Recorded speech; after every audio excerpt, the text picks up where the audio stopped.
that Mattia suffered a very bad injury 2 weeks ago and was still able to compete, still showed up to compete. So the ring announcer asked for a big standing ovation for Mattia, which I think is well deserved. In a business where many people pull out at the first sight of injury, Mattia still decided to show up and compete. Yeah, if I was Massimiliano, yeah, I'd be asking, what's that injury there? Please just give us a little bit more information. I would agree. That's sort of like folding the cards, but I didn't think of that actually. That's actually true though. Massimiliano just got some insight on Mattia's physical condition, on Mattia Menegotto physical conditions. Imagine it's some advanced mind games. He's actually completely fine. Imagine if that would be like four-dimensional chess. And we're into it. And one of the things that I love about having exciting prelims like we've had is it puts a little bit of pressure on all of these fighters. Like, you've got to go and follow that last performance, guys. And it seems like that's been working out super well because as this card's progressed, we've just seen more and more excitement as the skill level rises and as these guys get to go at each other. So we're straight into this and it's hit the ground already. As of right now, I'd say no disappointing fights, and all of them have absolutely delivered on many... From many points of view, particularly, I'd say the pace has been impressive. 10-minute rounds, as you've said, 10-minute fights are incredibly arduous to go through, but these guys have been absolutely excellent with their output. And these two seem to be of the same idea. Absolutely. Both of them are looking for some position that they can leverage. I really like the hands on the inside here. Great head position as well from the top. Yep, he's in half guard, but he's doing everything right. He's found chest to chest. He doesn't have to deal with a knee shield. He's working for that inside position. He's working for that head position. And again, with 10 minutes on the clock, I don't have any problem at all with these types of like working yourself into a good position. Working to make sure that your opponent's stifled, making him carry your weight for a little bit, and then, grinding him down a little bit for what's going to happen in the future. And by pinning his head up against the cage, is going to limit even more mobility. He's making sure that he's attacking that underhooking arm and making sure that he doesn't give up that inside space on the near side and keeping him pinned against the cage. It's a horrible place to be if you're on the bottom of this. How hard is it going to be for Fellin to get his knee back and defend himself? Because now Menegotto has completely nullified his right knee. He has no knee shield and he's got chest-to-chest pressure. So how hard is it for Fellin to work from bottom in a situation like this? He's also stuck against the cage, as you said. Yeah, you can see with the right knee position for the man on top that he is really, like, I would not be surprised if he's an MMA fighter, because looking at the way that he positions himself, that is textbook MMA, keeping your opponent down to land, ground and pound and making life stupid tough. What we've seen here is the man on the bottom escaping his knee line exactly as you called for, working himself back to guard. But he's probably in a bit of a deficit here with that type of pressure and position with the man on top being on top. So it's all to play for. On the bottom's got to get something going. Yeah, I would agree. Fellin, Menegotto looks to me like he's one of those MMA fighters that just likes top pressure and that he's so used to maintaining top position that even in a grappling scenario, he just carries that sort of instincts. He carries the instincts. Lovely pass. Look at that. That's something he's definitely done 1,000 times before.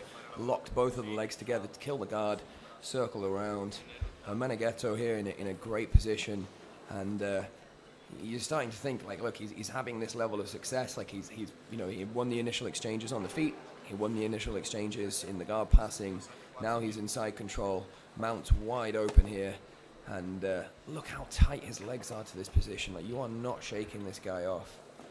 Yeah, can I just say, if Menegotto is not an MMA fighter, he should definitely give it a try. That's that's top control that can be easily utilized in MMA to just blow through your first 10 amateur opponents. I love that easily style. done. I love that style. It's like, look, never a backward step, forward pressure, constant attacking.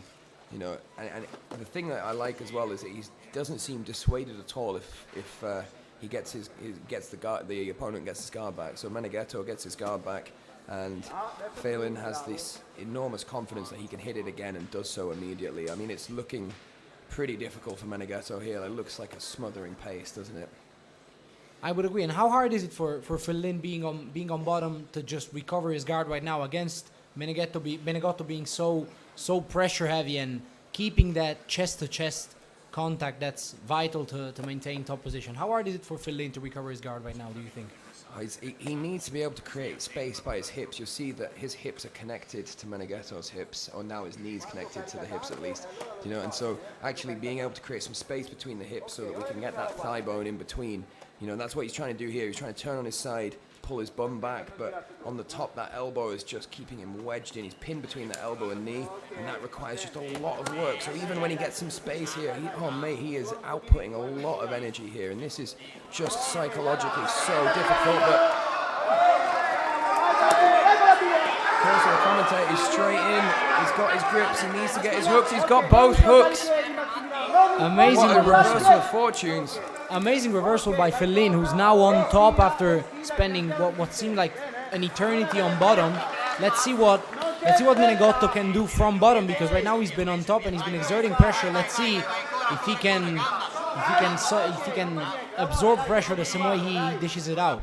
He can't, and that should give Menegotto a lot of confidence here. Do you know what I mean? Like, it went a little bit wrong, and now we're back.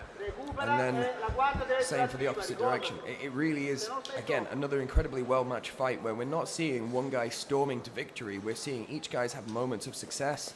Each guy's having to try and problem solve the different scenarios that come at them. And even when the guards pass, which is usually a place that's like very, very difficult to work from, both of these guys are having the tenacity, the gas tank, the energy, and just the courage to really try some high energy, some high amplitude things, even if there's a chance of getting caught in on the platter or giving up your back. Like, you know, these guys are taking risks to do what they need to do, keeping the fight entertaining and being able to progress, or at least work some meaningful defense. I would agree. The fights so far have been incredibly well matched and incredibly even.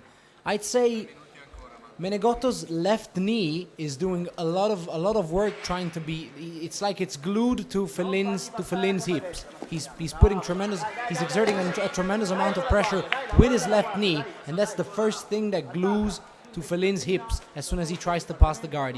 He definitely has a favorite side on that. Nice pressure against the cage. Even the little hand on the forehead by Menegotto, that was extremely effective in keeping Fellin down. And again, if he doesn't have previous MMA experience, then he should definitely give it a try. Fellin now going for what seems to be a triangle. I really want to lock it the other way. That's actually pretty tight, but I don't think the calf is in the perfect position to attack the shoulder. So now we see an adjustment, a head pull. What should Menegotto do from here to defend? It's late in the day, so he's doing everything right in terms of stacking. The legs are all trapped underneath, so it doesn't look like this is going to put him to sleep. I mean, I could be wrong here just because we can't see what's going on underneath, but he's staying calm, he's staying composed, he's not doing these big movements. Excellent work. And again, this is another one of those instances where Fellin has given it his all to this. He's dedicated everything he has to this triangle, and he didn't quite get it. So now Menegotto again has a chance to exert some more pressure, again with the knee immediately gluing to Fellin's hips. Amazing pressure by Menegotto. And props to Fellin as well, because he might have struggled a bit with the pressure, but he survived up until now, and he's put up a great fight, even threatening with the triangle attempt. Those knee positions, those passes, the tightness of his hips and his head. Menegotto looks like he weighs 100 kilo out there. Definitely looks like the heavier of the two inside the cage. And he definitely looks like somebody who feels heavy. Do you know what I mean? That's exactly what I mean. Like that ability to make yourself feel twice as heavy with just position. You know, that's he's now changed his strategy up, and what he's noticing is as he does the back step, his opponent shrimps, which makes the guard pass that little bit easier. So it's not a bad decision at all. He's trying to catch up on sub attempts after maybe being caught in a deep triangle. So we see a high pressure but also cerebral approach from the man on top. Perhaps that's his corners giving him some fantastic advice. Perhaps that's just coming from himself. But either way, what we're seeing here is high-level grappling, guys. I was listening to Fellin's corner, who was screaming "Stai su," which means please stand up, stay up. So they're begging him to take the fight in a different direction than the fight is going right now. And we can easily see why in these instances, because Menegotto just has incredible, unrelenting top pressure, and Fellin just looks to be stuck on bottom. Great match, guys. Great fight. Great match. Fellin with the impenetrable defense, but Menegotto just putting a pace, using that wrestling, using that pressure, and passing like an absolute beast. È stata una lotta serrata, i giudici hanno dovuto stare molto molto attenti. E emerge l'angolo blu, Mattia Menegotto!